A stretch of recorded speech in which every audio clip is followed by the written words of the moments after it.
자, 오늘 대통령실과 여당에 대해서 두 분이 공이 굉장히 쓴소리를 많이 해주셨는데, 자, 그럼에도 불구하고 민주당 지지율도 확 올라가지 않는 이런 상황입니다. 이게 이제 당 대표의 사법 리스크가 자리하고 있다 이런 얘기도 나오고 있는데, 오늘 성남 FC 의혹 관련해서 두산건설을 압수수색했던 검찰이 열흘 만에 10곳 추가 그렇죠. 압수수색을 했거든요. 네. 근데 경찰이 사실 성남 FC 의혹 관련해서는 두산건설만 혐의가 있다 이렇게 해서 검찰로 보냈는데, 오늘 네이버하고 분당 차병원도 검찰이 이제 압수수색하면서 들여다보기 시작했어요.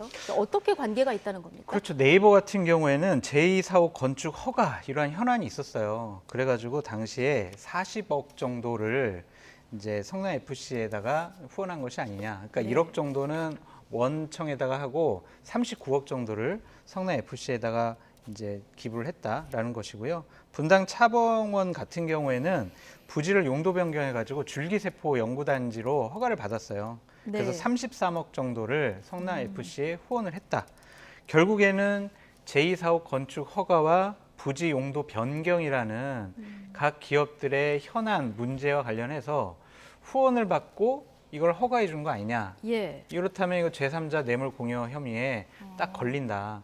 근데 왜 경찰에서는 이거에 대해서 불송치를 했을까라는 네. 것에 대해서 검찰이 이것은 다시 조사해야 되겠다라고 해서 압수수색을 한 것 같습니다. 네. 그러니까 이 부분 같은 경우에는 결국엔 이재명 당대표의 사법 리스크는 우리가 지금 생각하는 그러한 대여섯 가지 혐의로 끝나지 않을 거다라는 생각이 들어요. 예.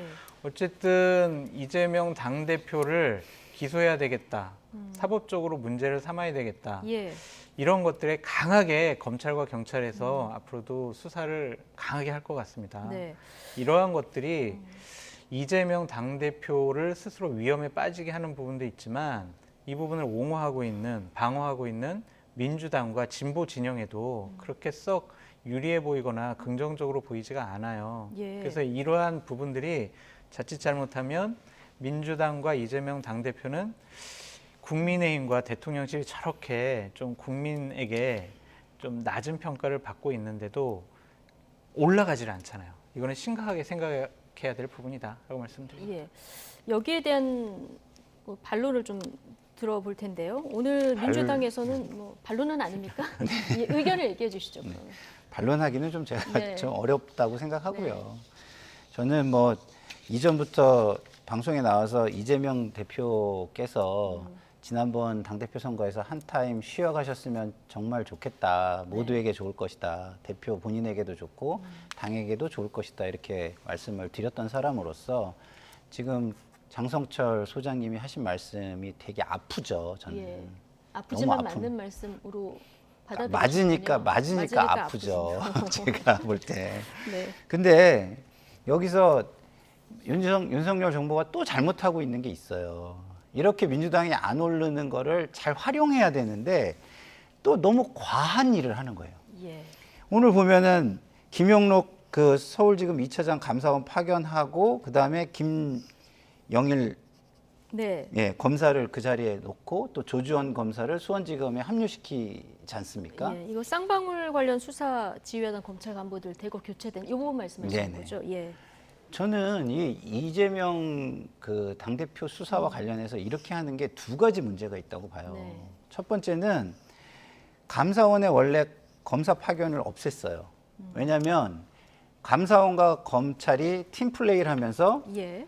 감사를 들어가서 불법적인 게 발견되면 검찰로 넘겨가지고 수사로 전환하고 수사를 들어가기가 좀 어려운 게 있는데 좀 그 수사를 해보고 싶은 게 있으면 감사원에서 먼저 들어가게 하고 이런 팀 플레이가 가능하게 하는 것이라고 저는 보기 때문에 이게 권위주의 정부 시대에나 했던 일이기 때문에 그때로 돌아가는 듯한 아주 안 좋은 느낌 이게 든다는 게 하나가 있고요. 또 하나는 김영일 검사 논란이 많잖아요.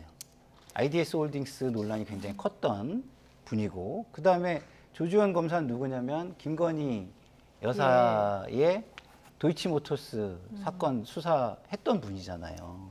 두 분 다 논란이 많아요. 근데 그런 분들을 상대당 대표를 수사하는데 이렇게 논란이 많은 사람들을 했다. 그러면 어떻게 보여지겠습니까, 국민께? 뭔가 이게 의도가 있는 것이 아닌가 이렇게 보여질 거 아니에요. 저는 그런 식으로 안 하고 좀 차분하게 해나가셨으면 좋겠어요. 이게 오히려 이렇게 과하게 하면은요, 국민들에게 별로 좋은 모습으로 다가가기 어렵다는 거를 다시 한번 좀 말씀을 드립니다. 예. 이제 쌍방울 관련 수사 지휘하던 검찰 간부 교체된 부분에 대해서 지적을 해주셨는데 이건 또 이재명 대표 변호사비 대납 의혹하고 이제 직간접적으로 좀 영향이 있는 부분인데요. 김상일 평론가 지적에 대해서는 어떻게 보십니까? 만약 문재인 정권 하에서 네. 뭐 추미애 법무부 장관이 이런 식의 인사 발령을 했다면 저는 당연히 더 비판을 했을 거예요. 예. 그러니까 나올 때까지 탈탈 털어가지고 한번 우리가 꼭 기소를 하겠다, 법정에 세우겠다. 그런 목적이다라고 볼 수밖에 없죠. 그러니까 제대로 수사해가지고 어쨌든 사법 처리를 하겠다라는 것이 집권 세력의 뜻이 이번에 인사에 발현이 됐다라고 볼 수밖에 없습니다. 글쎄요, 잘못을 했으면 검찰에서 수사를 해가지고 법정에 세워야 되겠죠. 그런데 이런 식으로 계속 한다라는 것 자체가 자칫 잘못하면 민주당에게 이거는 정치 보복 아니야? 탄압 아니야? 이러한 항변에 조금 더 힘을 실어줄 수 있지 않느냐라는 예. 좀 생각이 드는데 그럼에도 불구하고 이재명 당대표는 너무나 많은 의혹들이 있어요. 그러니까 이 부분들에 대해선 제대로 수사가 진행이 되어야 한다라고 말씀드립니다. 오늘 두 분한테 질문을 드리면서 특별히 반론 기회를 안 드려도 의견이 계속 모아지고 있는 상황인데요. 자, 민주당에서 윤석열 정권 정치탄압대책위원회를 꾸려서 지금 사법 리스크에 대비하고 네, 있지 네, 않습니까? 위원장은 박범계 네, 전 법무부 장관이고요. 네. 오늘 뭐 감사원도 찾아가고 그랬더라고요.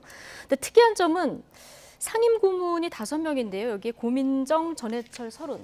네. 이 세 분은 그 친문 인사로 그렇죠, 친문 분류가 인사. 되죠. 네. 이렇게 대거 임명된 이유는 어떻게 보십니까?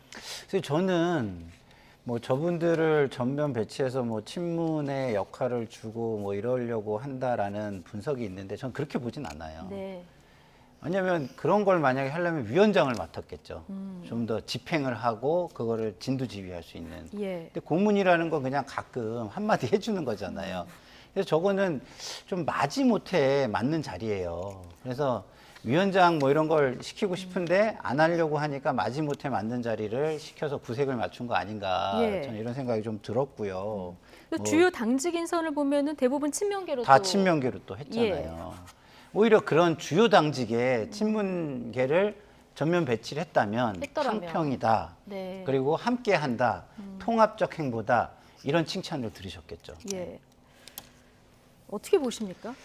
당은 어쨌든 이재명 당이 될 수밖에 없어요. 그리고 일사불란한 당을 만들고 싶어 할 겁니다. 왜냐하면 본인의 사법적인 리스크가 점점 다가오고 있는데 당내에 있는 당직자들이 다른 소리 하기 시작을 하면요. 이거 내부 전선이 흐트러지잖아요. 예. 그렇기 때문에 내 사람, 다른 말을 하지 않을 사람, 내 편을 들어줄 사람 위주로 당직을 맡기는 것은 당대표로서 당연히 하고 싶은 일일 것이다 라고 예. 말씀을 드리는데 지금 민주당과 이재명 당대표는 탕평 인사 지금 생각할 때가 아닌 것 같아요.